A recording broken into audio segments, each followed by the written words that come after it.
ஞானானந்தமயம் தெய்வம் நிர்மலஸ்படிகாகிருதியும் ஆதாரம் சர்வ வித்யானாமய கிரீவம் உபாஸ்மகே. நெக்ஸ்ட் ஜென் டிவி நேயர்களுக்கு அஸ்ட்ரோகே செய்யுங்க பணிவாளம். வார பலன் 16/9/2024 22/9/2024 வரலும் உண்டான வாரத்துக்கு என்னென்ன பலன்கள் மேஷம் முதல் மீனம் வரை அப்படின்றத இப்போ ஒன்று பார்க்கலாம். அதற்கு முன்னாடி இந்த வாரத்தில் வரக்கூடிய கோல்சாரம் என்ன, இந்த வாரத்தில் வரக்கூடிய பயிற்சிகள் என்ன, இந்த வாரத்தில் வரக்கூடிய விசேஷ நாட்கள் என்ன, இந்த வாரத்தில் எந்தெந்த ராசிக்காரர்களுக்கு சந்திராஷ்டம் அப்படின்றத ஒன்றா வருஷப்படுத்தி பார்க்கலாம். இந்த வாரத்தினுடைய கோல்சாரம்னு சொன்னோம்னா ரிஷபத்தில் குரு, மிதுனத்தில் செவ்வாய், சிம்மத்தில் சூரியனும் புதனும், கன்னியில் சுக்கிரனும் கேதுவும், கும்பத்தில் சனி வக்கரகதியில், மீனத்தில் ராகு. இந்த வாரத்தில் அதிவேகமாக செல்லக்கூடிய சந்திர பகவான் இந்த வாரத்தில் சதய நட்சத்திரம் கும்பராசியிலிருந்து ஆரம்பித்து கிருத்திகா நட்சத்திரம் ரிஷபராசி வரலும் போகிறார். இது இந்த வாரத்தினுடைய கோல்சாரம். இந்த வாரத்தில் வரக்கூடிய மாற்றங்கள்னு பார்த்தேன்னா 17ஆம் தேதி 17/9/2024 அன்னைக்கு சிம்மத்திலிருந்து கன்னிக்கு சூரியன் போகிறார். சௌரமான மாதம், அதாவது மாதம் பிறக்கிறது புரட்டாசி மாதம், கன்னியா மாதம் பிறக்கிறது. அதை தவிர பார்த்தேனால் 19ஆம் தேதி 3ஆம் தேதி புரட்டாசி மாதம் 19/9/2024 அன்னைக்கு புதன் கன்னி ராசிக்கும், அதாவது மூல திரிகோண ஆட்சி உச்ச வீட்டை பெறார் புதன். சுக்கிரன் ஆட்சி பெற்ற வீட்டை ஆட்சிக்கு போகிறார், அதாவது தன்னுடைய வீடான துலாத்துக்கு கன்னி ராசியிலிருந்து துலாத்துக்கு போகிறார். அதனால் பார்த்தேனால் கிரக பெயர்ச்சின்னு சொல்லும் பொழுது சூரியன் புதன் சுக்கிரன் 3 கிரகங்களும் பெயர்றது பெரிய விசேஷம். இந்த வாரத்தில் வரக்கூடிய விசேஷங்கள் அப்படின்னு பார்த்தோம்னா புரட்டாசி மாதம் பித்ருக்களுடைய மாதம்னு சொல்லக்கூடியது. ஆரம்பத்திலேயே புரட்டாசி 18ஆம் தேதி அன்றைக்கே மகாலயபட்சம் ஆரம்பம். பித்ருக்களுக்கு செய்ய வேண்டிய கர்மாக்கள் கடமைகளை செய்ய வேண்டியது. தந்தை இல்லாதவர்கள், அதை தவிர தாய் தந்தை இருவரும் இல்லாதவர்கள் தில தர்ப்பணம் சொல்லக்கூடிய எள்ளின் மூலியமாக தர்ப்பணம் கொடுத்து அவர்களுக்கு செய்ய வேண்டிய கடமைகளை செய்கிறது ரொம்ப முக்கியம். இந்த வாரத்தில் பார்த்தாலேயானால் மகாபரணி அப்படின்னு சொல்லக்கூடியது, அதாவது மகாபரணி இந்த வாரத்தில் 21/9/2024 அன்றைக்கி மகாபரணி. அதாவது பித்ருக்களுடைய இறந்த திதி அதெல்லாம் தெரியாதவர்கள் அவர்கள் இந்த நாளில் மகாபரணி அன்னைக்கு இது கொடுத்துடலாம், அதாவது திதி கொடுக்கறது ரொம்ப விசேஷம். பொதுவாகவே இந்த பித்ருக்களுக்கு செய்ய வேண்டிய கர்மாக்களை செய்யணும். ஒருவேளை செய்யாமல் விட்டால் என்ன ஆகும் அப்படின்னா அது ஜோசியத்தில் பார்க்கும்பொழுது, ஜாதகத்தின் மூலியமாக பார்க்கும்போது அவர்களுடைய சந்ததியை பாதிக்கும்.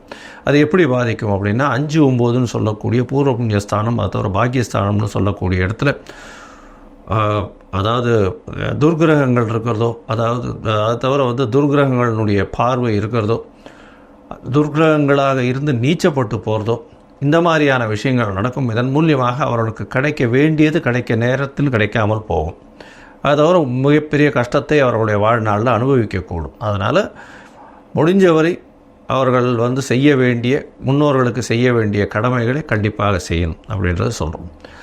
இந்த வாரத்தில் பார்த்தாலேயானால் கிருத்திகை நட்சத்திரம் வருது. அதாவது கிருத்திகை நட்சத்திரம் 22ஆம் தேதி அன்றைக்கி 22/9/2024 அன்றைக்கி கிருத்திகை நட்சத்திரம். கிருத்திகை விரதம், முருகனுக்கு விரதம் இருக்கிறது ரொம்ப விசேஷம். சஷ்டியில் விரதம் இருந்தாலும் சரி, கிருத்திகையில் விரதம் இருந்தாலும் சரி, அகப்பையில் வரும் அப்படின்னு சொல்லுவாங்க. குழந்தை பிராப்திக்கு ஒரு நல்ல ஒரு ஏற்றமான காலம். அதாவது குழந்தை பிராப்தி பெறணும்னா முருகனை வேண்டின்னு விரதம் இருக்கிறது விசேஷம். அது தவிர எதிரிகளை வெல்லணும் அப்படின்னா முருகனை வேண்டின்னு விரதம் இருக்கிறது ரொம்ப விசேஷம்.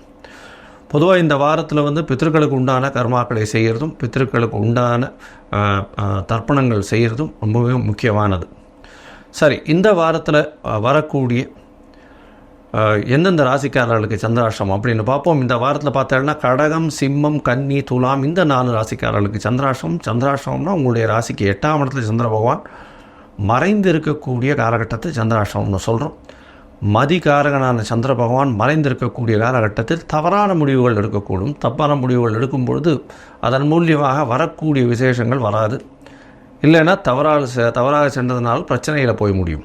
அதனால் முடிஞ்ச வரலும் இந்த சந்திராஷ்டம காலத்தில் பொறுமையாக இருக்கிறது ரொம்பவும் நல்லது. யாருக்கும் ஜாமீன் கையெழுத்து போட வேண்டாம். அதை தவிர யாருக்கும் எந்த ஒரு காசிப்ஸ் பண்ணுறதும் வேண்டாம். பொறுமையாக இருக்கிறது ரொம்பவும் நல்லது. இந்த வாரத்தில் மேஷம் முதல் மீனம் வரை எப்படி இருக்குது அப்படின்னு ஒரு ராசியாக பார்க்கலாம். அதற்கு முன்னாடி என்னுடைய மொபைல் நம்பர் கீழே ஸ்க்ராலிங்கில் போயின்னு இருக்கோம். உங்களுக்கு அஸ்ட்ராலஜிக்கல் கன்சல்ட் தேவைப்பட்டதுன்னா எனக்கு ஃபோன் பண்ணுங்க. உங்களுடைய date, time, place of birth, உங்களுடைய நேம், பேரண்ட்ஸ் நேம் கொடுத்தீங்களே ஏனால் என்னுடைய கட்டணம் என்னென்னு சொல்கிறேன். அது போட்டதுக்கப்புறம் உங்களுடைய ஜாதகத்தை போட்டு அந்த ஜாதகத்தில் சந்தி இருக்கான்னு பார்த்து, அதாவது சந்தின்றது வந்து நட்சத்திர பாத சந்தி, நட்சத்திர சந்தி, பாத சந்தி, அது தவிர லக்ன சந்தி, லக்ன பாத சந்திகள், எந்த சந்திகள் இருந்ததுனாலும் அந்த சந்தியை விட்டு முதல்ல உங்களுடைய ஜாதகத்தை போட்டு அதை எடுத்து கரெக்டாக இது பண்ணி உங்களுடைய தசாபுக்தி அந்தரம் சூக்ஷ்மம்லாம் எப்படி இருக்குன்றதை பார்த்து இன்றைய கால கோச்சார பிரகாரம் உங்களுக்கு வந்து ஏற்றமான காலகட்டம் எப்பொழுது, இல்லை இந்த காலகட்டத்தில் பிரச்சனைகளை எப்படி எதிர்கொள்ளலாம் அப்படின்ற எளிய பரிகாரத்தின் மூலியமாக இந்த உங்களுக்கு சொல்கிறேன். இப்போது மேஷம் முதல் மீனம் வரை 16/9/2024 22/9/2024 வரை உண்டான வாரத்திற்கு என்னென்னு பார்க்கலாம். மீனம், பூரட்டாதி, உத்திரட்டாதி, ரேவதி இந்த 3 நட்சத்திரம் 9 பாதங்களை கொண்ட ராசி. ராசியின் அதிபதி அப்படின்னு சொல்லக்கூடிய ஒரு குரு பகவான் ராசிக்கு 3ஆம் இடத்துல இருக்கார். 3ஆம் இடத்தில் இருக்கக்கூடிய குரு பகவான் உங்களுடைய ராசிக்கு 10ஆம் இடத்தை பார்க்குறது விசேஷம். இந்த வாரத்தில் உங்களுடைய ராசியிலேயே வந்து ராகு பகவான் இருக்கிறதும் சப்தமத்தில் புதன் ஆட்சி உச்சம் பெற்று 3 திரிகோணம் பெற்று இருக்கிறது பெரிய விசேஷம்.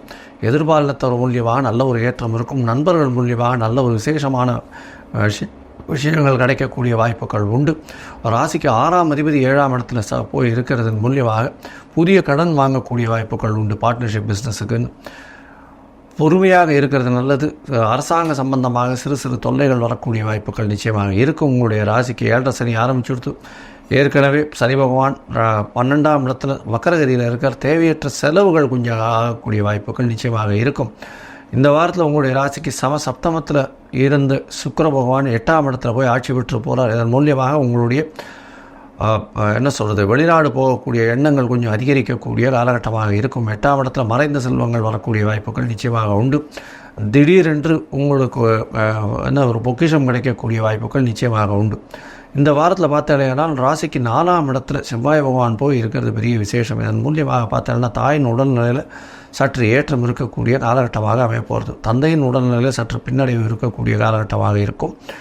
இந்த வாரத்தில் பார்த்தாலேயானால் உங்களுடைய ராசிக்கு 5ஆம் அதிபதினு சொல்லக்கூடிய சந்திர பகவான் உங்களுடைய ராசிக்கு 10ஆம் இடத்துல உங்களுடைய ராசிக்கு 12ஆம் இடத்துல இந்த வாரத்தை ஆரம்பிக்கிறார்.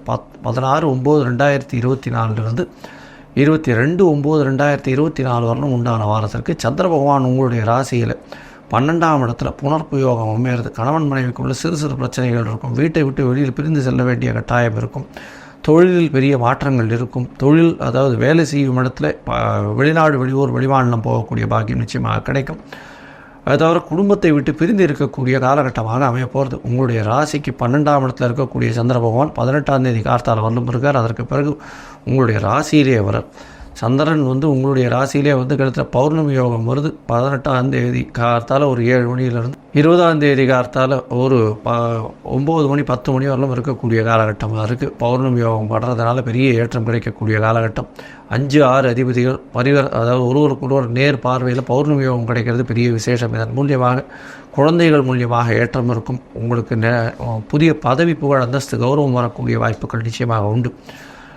இந்த வாரத்தில் உங்களுடைய ராசிக்கு 2ஆம் இடத்துல சந்திர பகவான் போகிறார். 2ஆம் இடத்துல சந்திர பகவான் போகும்போது பார்த்தீங்கன்னா 20ஆம் தேதி கார்த்தாலிருந்து 22ஆம் தேதி மதியம் ஒரு 12 மணி வரலும் இருக்கக்கூடிய காலகட்டமாக அமையிறது. இந்த காலகட்டத்தில் சுக்கிரனுடைய பார்வை இருக்குது. பேச்சில் நல்ல நளினம் இருக்கக்கூடிய காலகட்டம். 5ஆம் அதிபதியே 2ஆம் இடத்துல இருக்கிறதுனாலையும் சுக்கிரனுடைய பார்வை இருக்கிறதுனாலையும் நல்ல ஒரு ஏற்றம் இருக்கும். அது தவிர பண வரவிற்கு பஞ்சம் இருக்காது. தொழிலில் பெரிய அபிவிருத்தி இருக்கக்கூடிய காலகட்டமாக அமைய போகிறது. உங்களுடைய ராசிக்கு 3ஆம் இடத்துல சந்திர பகவான் போகிறார். குரு சந்திர யோகம் அமையிறது. கஜகேசரி யோகம்னு சொல்லக்கூடியது அமையிறது. இதன் மூலியமாக நினைத்த காரியங்களை முயற்சி செய்து அதை வெற்றி பெறக்கூடிய வாய்ப்புகள் நிச்சயமாக இந்த வாரத்தில் நடைபெறும்.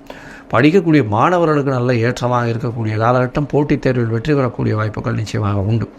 இந்த வாரத்தில் பார்த்தாலேயானால் நீங்கள் அதாவது இந்த மீனராசிக்காரர்கள், கடல் வாணிபம் செய்கிறவர்கள், இம்போர்ட் எக்ஸ்போர்ட் பிஸ்னஸ் பண்ணுறவங்க, கடல் வாழ் உயிரினங்கள் வச்சு வியாபாரம் செய்கிறவங்க, இவங்களுக்கெல்லாம் பெரிய ஏற்றம் கிடைக்கக்கூடிய காலகட்டம். உங்களுடைய ராசிக்கு பார்த்தாலேயானால் மீனராசிக்காரர்களுக்கு அதாவது இந்த தங்க வியாபாரம் செய்கிறவர்கள், எஜுகேஷனல் ஆப்பு, அதை தவிர வந்து பேங்க் கேஷியர்ஸ், பேங்க் இன்சூரன்ஸில் இருக்கிறவங்க, இவங்களுக்கெல்லாம் பெரிய ஏற்றம் கிடைக்கக்கூடிய காலகட்டமாக அமைய போகிறது. இந்த வாரத்தில் வந்து நீங்கள் அருகில் இருக்கக்கூடிய தட்சிணாமூர்த்தியை போய் வழிபட்டு வர்றதன் மூலியமாக உங்களுக்கு வந்த பிரச்சனையும் வரக்கூடிய பிரச்சனையும் நிச்சயமாக செல்லும்.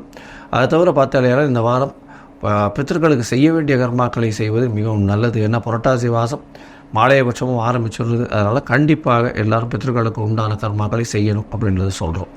லோகா சமஸ்தா சுகினோ பவந்து. நன்றி, நமஸ்காரம்.